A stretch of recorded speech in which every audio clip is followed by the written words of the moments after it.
Dikawal oleh polisi, aksi unjuk rasa dari kelompok Sriwijaya Corruption Watch ini dilakukan di samping pintu keluar Polda Sumsel.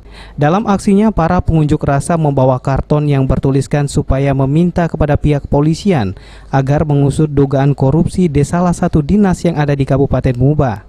Dugaan korupsi tersebut sendiri diantaranya masalah perbaikan sarana dan prasarana di kawasan Sungai Lilin, serta beberapa proyek lainnya yang jumlahnya mencapai 11 jenis.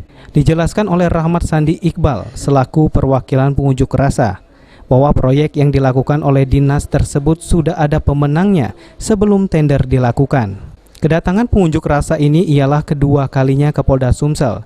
Sesudah melakukan aksinya, mereka pun menyerahkan sejumlah berkas ke Polda Sumsel guna mengusut proyek yang ada di Kabupaten Muba. Hampir 11 paket itu diduga sudah ada pemenangnya sebelum tender.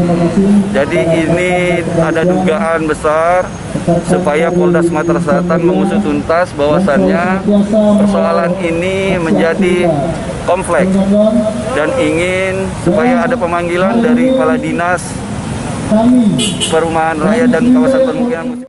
Firman Hidayat, PAL TV.